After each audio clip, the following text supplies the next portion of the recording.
All right, y'all, welcome to the Scott Horton Show.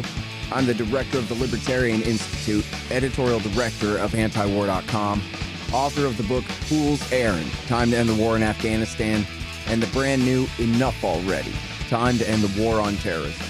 And I've recorded more than 5,500 interviews since 2003, almost all on foreign policy, and all available for you at scotthorton.org.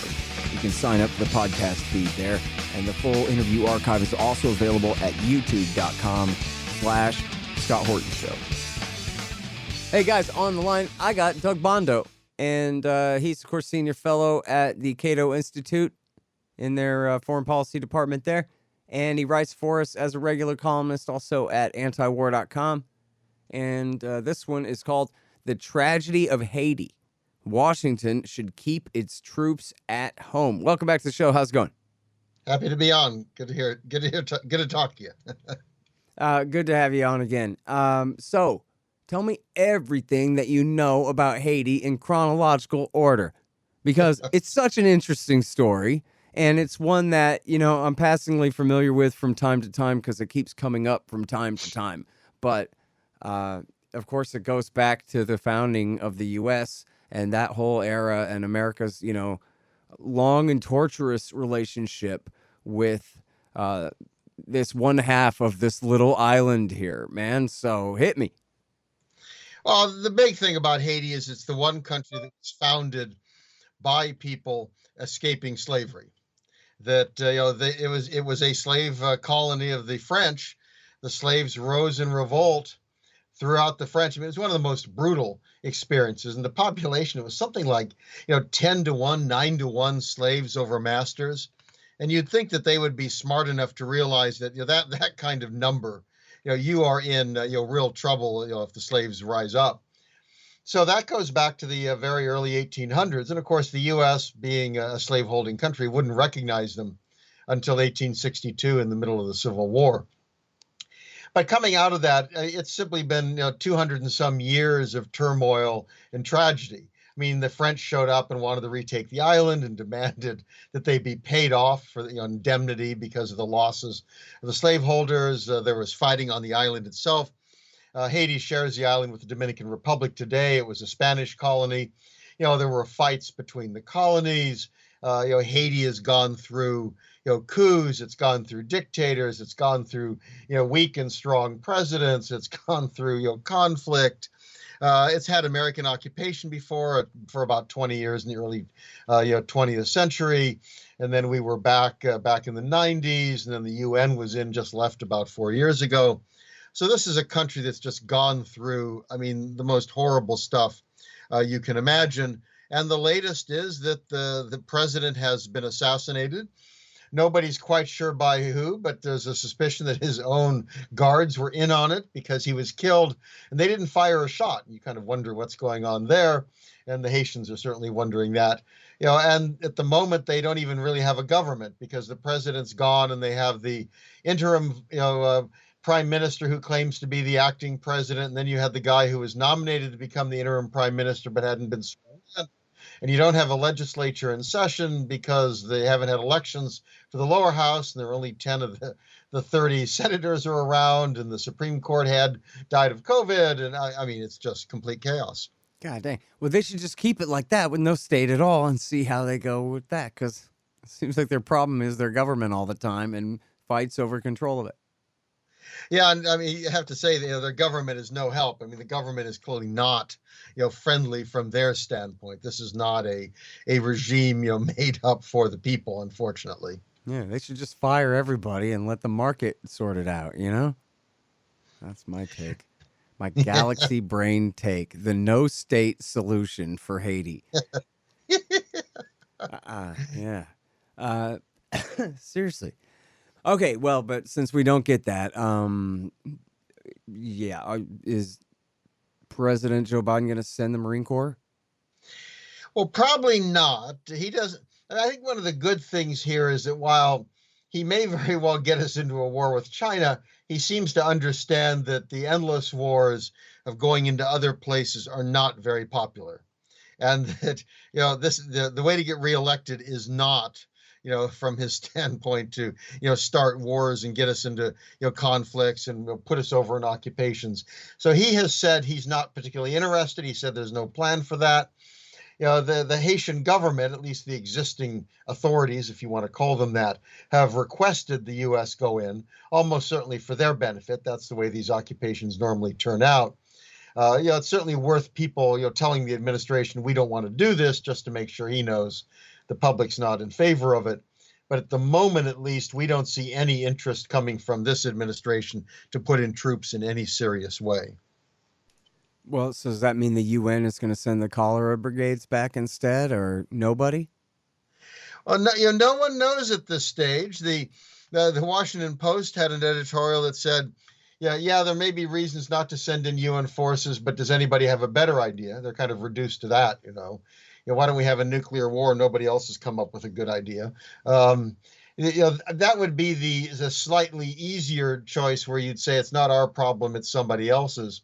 Conceivably they could just, have the UN do it and not have any Americans involved at all. The problem is they were involved from 2004 to 2017 and did not gain a very good reputation.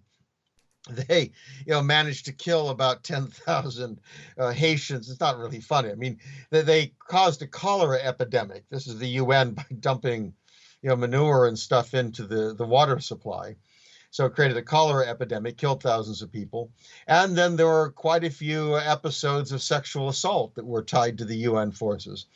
So understandably, the Haitian people themselves aren't overly enthusiastic about welcoming back, such an occupation. Yeah. Well, and now, so this guy that got couped, he was the American-backed sock puppet, but there's questions about whether the Americans were also the ones that did the coup against him too, because you have all these American citizens and former FBI informants and DEA agents and Colombian mercenaries and whatever else involved. Can you tell us what you know about the actual people involved in this and who you think was backing what? Well, the U.S., recently at least, has seemed to be much more into overt regime change. So this would be a very, very much a change in policy. So this was their guy previously, though, right? No. I think that's right. See, the critical thing is this was their guy who, as far as I can tell, didn't do anything to convince them not to make him their guy. I mean, he wasn't doing anything overt against the U.S. And I think that if the U.S. was involved, they would have had somebody lined up, who had a chance of taking over. I mean, we really are in just a completely bizarre, situation of there are at least three claimants to be the acting president. There's the interim prime minister, there's the appointed acting but not sworn in prime minister, and then there's the guy put forth by the Senate, which they only have a third of their members and they have no authority, but he's shown up now and says, well, he should be the acting president. So the U.S. can be very incompetent at these things, but I think they at least would have had their candidate ready. And as far as I can tell, none of these people look like their candidate. The group it's a very weird group. There were two Haitian Americans who lived in Florida. There are around 20 or so Colombians, all recent, kind of retirees from the Colombian military, several trained by the U.S. There's a guy they arrested down there who is Haitian, who spent time in Florida talking to people about his desire to become prime minister or president. And it all seemed weird because nobody really knows who he is. And he claimed to be a minister and a businessman and this, that, and the other. And of course, everybody he talked to says, well, he never mentioned a coup. We thought this was like part of an election or something. I don't see a hand of the U.S. government in all this. It certainly looks like somebody living in the U.S. did this. And then the question is, did they have any official connections? Were they encouraged by somebody? How was this? Because hiring even if they're these are Colombians. I mean, you're going to hire that number of people. I mean, somebody had to pay for it. Somebody had to pay them. They flew into the Dominican Republic and came in. They were put up at some hotel or something. I mean, somebody was paying the bills. This stuff wasn't very cheap. And they have some invoices and stuff of this kind of minister guy, supposedly getting loans from people. And these people are saying, well, he didn't get all of them. I mean, no, no one really does know what's going on. It's clearly kind of mysterious. There was a plot. I mean, there was a conspiracy, but nobody's quite sure who. I mean, there's even some argument that maybe his own guards did it and these other people were set up. I mean, I presume they must have guns of somebody who did, because I mean, he was shot up, I don't know, a dozen times or something. I mean, it's not as if there aren't bullets that they could, do some testing on, but we don't know how efficient, they are down. I mean, again, what the government they have at the moment is completely disorganized. So who knows who's doing what? Yeah. Well, and an armed guard might just also give up in the face of overwhelming force too. And I guess they said, or I didn't watch it, but supposedly there's video of this, right? They said DEA operation, everybody stand down, or what, kind of thing, which is a good way to take some security guards by surprise. They're Right, like, but well, I'm I not better sure. not shoot it out with these guys. But I don't know if the video had any of the guards. I mean, so apparently the regular guards they've isolated to question, and they apparently detained the head of the security detail. Mm-hmm. I mean, the question is, well, how did they get in the place? I mean, normally because he normally has a large security detail. I don't know how big this one is, but when he travels around, it's fairly large. You would think that his palace or wherever he's living would be somewhat secure. So the question then is, how did they get in? I mean, if the building's locked, you assume you don't just open the door because somebody's knocking on the door saying, "Hey, I'm DEA, I want to come in." So, and I'd love to see the video footage. Apparently it shows them. I don't think it shows anybody else. So again, all of these questions, nothing has been answered. At least nothing's been released. I assume somebody there knows something, but they haven't told anyone. Yeah. All right. Sorry. Hang on a second. Important business here.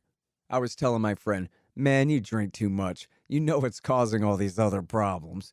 Just smoke weed instead. It's way better for you. And now you can get good smoke in the mail, and it's totally legal just about everywhere in America. It turns out there's a cannabinoid isomer called Delta 8, which is perfectly legal and still gives you that nice little old reverse headache kind of feeling you're used to getting from your guy.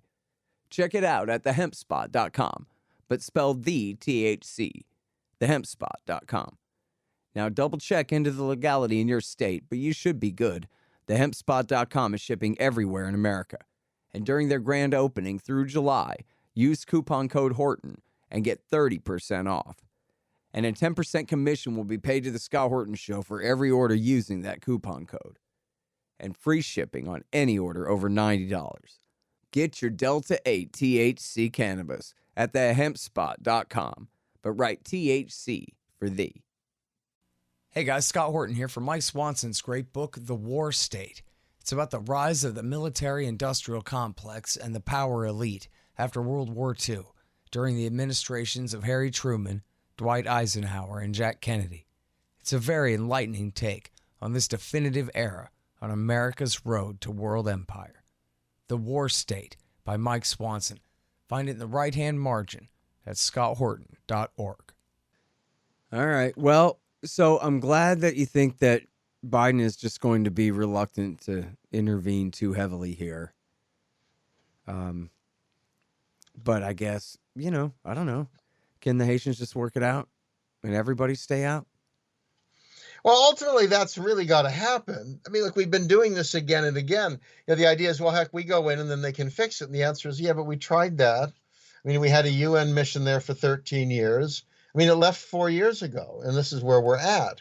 Yeah. I mean, the U.S. was in there back in the mid-'90s. I mean, the U.S. threatened to, I mean, there was evidence that the Bush administration was working against Aristide, and then he was overthrown. And then then the Clinton administration threatened to send in the military against the coup guys, the generals. So they left, so the U.S. military showed up, and then Aristide came back to power. And then he was thrown out of power again. And there was some evidence that the follow-on Bush administration may have essentially kidnapped him and sent him to Africa, of all things, like put him on a plane and, he finds himself in the Democratic Republic of Congo. And then he came back, he got reelected, but then he was thrown. I mean, so all of these episodes of us going in have never resulted in them getting their act together. So I think ultimately it's far better to let them do it as opposed to go through this again the moment we're there, we take sides. And if we take sides, who are we helping? Ourselves. Yeah, are being the U.S. state, right? I mean, that's the problem, right? Do you know much about this? Where I know there was something to some scandal with the Clinton Foundation messing around down there after the earthquake, and was it they had some business interest in some textile Yeah, manufacturing yeah, thing there or was something? some financial something or other, which, as you would expect from, from them, it was not, it was not a good deal. I mean, that's kind of the way it normally is. Yeah. I mean, can you tell us more about what happened with that? I don't even remember where I read that. Was that in the WikiLeaks? It might have been. I mean, and it had. I mean, the foundation was so squirrely in so many ways. I mean, you're Secretary of State and you're out there raising money from the governments the Secretary of State is dealing with. I mean, the whole thing pretty clearly was, corrupt. I mean, all of your friends are flying around the world first class and collecting money and stuff. I mean, it was pretty evident that this this was a very dubious enterprise. Yeah, seriously.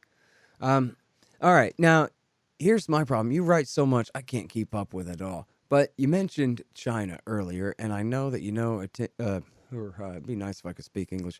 I know you know a thing or two or three about it and have been around and everything. So let's talk about, say, for example, why you're so alarmist. Because what you said was, and I know you only kind of meant it, but you said, yeah, it looks like Biden's good on one thing because you'd rather fight China. And I don't know. How big of a risk of conflict do you really think there is there? Well, I mean, I don't think that Biden wants war. I mean, he's hardly my choice for president. On the other hand, I don't think that, I mean, I don't think he's a true warmonger. I mean, he's an interventionist. I think on the issue of China, the pressure from the right is very strong. And what we've seen in part because of the political situation is the right has joined the left to take a very confrontational position towards China. Now, China doesn't want war either. I mean, it would be a disaster. I mean, it would be an utter catastrophe for both sides. But what I worry is that if both sides are being confrontational, both sides are taking risks, both sides feel that they can't afford to step back because it's all this idea of we have to maintain our credibility, we have to show them how tough we are. I mean, you get this on something like Taiwan. As long as we make clear to the Chinese that we will fight them over Taiwan, they won't dare do anything. I mean, you hear that. Well, they're probably saying the same thing. As long as we make it very clear to the Americans that this is an issue we'll fight over, they won't dare do anything. Well, guess what? If both sides play that game, you get in real trouble. And at the moment, Biden is being as hawkish on the issue as, frankly, everybody, as the Republicans. I mean, it's you would hope there'd be some real difference. So the left, I mean, the kind of the ideological left does not go along with that. But the Democratic Party, and certainly Blinken and Sullivan, I mean, all these kind of guys, I mean, they all do. And I think to me, that is a very real risk. So, I kind of joke about it, but there is a seriousness there that I think we are playing a very dangerous game. If you look at the territorial disputes and the kind of the maritime maneuvers, and you see both the U.S. and China, flights around Taiwan to show how tough we are. This kind of the economic, kind of this attempt to decouple. I mean, on the economic side, the economics is one of the things that hold us together. If you kind of cut everything away, then it becomes much easier to imagine people in both capitals saying, well, if we got to fight, let's go fight. Yeah. And that's the real problem. I never hear talk about this. I just know it must be the thing, but I don't know who writes about this angle about sort of the competition and lobbying between different business factions in America, essentially the civilians versus the arms dealers. Because if you're selling the next generation long range bomber, then you've got everything at stake. You'd do a coup to keep that thing going, right? But if you're everybody else in business in America, including very big businesses, then at least they did have a lot at stake. I think they still do have a lot at stake, billions of dollars worth of trade with China every year. Although I guess the tariffs have made that, not as much as it was before. But are they fighting back at all about this? Because it does sound like the kind of thing where just like you're saying, if we don't have at least some billionaires who prefer the status quo, then the ones who are making money off of militarism could really dominate and could really cause a major problem here. Well, the challenge here is, I mean, there's still a lot of businesses with a lot of, kind of commerce over there. However, China has, I think, in one of its blunders is, China does not play fair, and this, I mean, the U.S. government doesn't either. But China is quite overt in terms of how it's treated foreign companies, including American companies, and in terms of everything from issues of intellectual property, but also their regulatory system, the way they use anti-monopoly laws. There's a lot of ways that they, if you get into a commercial dispute with a Chinese company, I mean, a lot of these things where, American companies have gotten taken advantage of. So what the result of that is that today versus say 20 years ago, a lot of American exporters are no longer nearly as, convinced that the market there matters hugely. And a number of them supported Trump's trade war. Their view was the only way we're going to get any fairness out of this is to, kind of penalize them. So what that means is that today you don't have the same sense of an alternative lobby out there saying, wait a minute, be careful what you're doing. Some of those people who 10 years ago would have taken that position today are simply sitting aside saying, we're not going to get involved in this. I mean, we're not making a lot of money. They've been screwing us. So, we're going to let, they deserve to have this happen to them, that kind of a thing. Yeah. So you don't have the same countervailing influence that you once did. And that makes it more dangerous because otherwise almost everybody is more hostile to China. That is, what China's doing on human rights is far worse than it was 10 years ago. So the human rights lobby has a lot more to go after. Religious liberty, far greater attacks. I mean, there's just so many of these things that are very real that have interests out there. The Chinese are more aggressive on the kind of the maritime stuff. More aggressive against a country like India. Well, all of a sudden, you see again, they're very, if you're Indian American and you like India, now suddenly you think maybe the U.S. and India should work together on military stuff. So what you find is, the whole issue of the economics, Trump pushed a very protectionist agenda, which the Democrats picked up on. So labor unions and others, which have always been critical of China trade, now have much greater influence. So at the moment, there aren't very many folks speaking up. I mean, it's hard to speak up on behalf of the Chinese government because it is doing bad things, but it's harder to find people willing to speak up to say, look, we have to maintain kind of a civil relationship. I mean, you may want to penalize certain things, but we can't afford to let this whole thing go down, and we certainly don't want it to go down to war. Well, I could see how Americans, we didn't have all this militarism, and America didn't have anything at stake in the South China Sea of all places, then if, like you described, Chinese businesses screwing over American ones, and with such a pattern to it, that American businesses start coming home and saying, you know what, it costs more to do it over there, even despite the cheap, less expensive labor over there and all that, then I think the American people would be happy with that, to see some factories come home and that kind of thing. But instead of sort of this self-correcting system in the market, instead it's just tearing down the last barriers to real conflict. Because if you don't have, I don't know, Walmart's lobbyists keeping the peace, or whoever it is, I'm making that up, but whoever has major interest in regular civilian trade over there, then, all those other voices, as you're saying, end up agreeing and stand unopposed that something must be done. Which I guess raises the real question is, are the Chinese going to attack Taiwan? Because the Americans don't really have a pretext to do anything very stupid unless that happens, right? No, look, the U.S. Look, I mean, no one in the U.S. government, I think, really wants war with China. I mean, this would be. I mean, I tell Yeah, they just want everybody. a cold one. Yeah, that's right. I mean, because and I tell everybody if there's a war with China and the U.S. wins, it won't be only one war. I mean, the Chinese aren't going to give up. I mean, the Chinese will simply, start arming again for the next round. It's kind of like Germany. You finish World War I, and well, no, the guys who lost are not going to go away. The guys who lost, want to get revenge. I think the danger here is that the economic connection has always been the one that helped provide a basis. Number one, basic kind of a profit basis, so people gain from dealing with China. Part of it was personal. That is, you meet. If you engage in business, you meet Chinese. You actually make friends. I have good friends over there, primarily academia. More because I speak at universities and work with professors and stuff.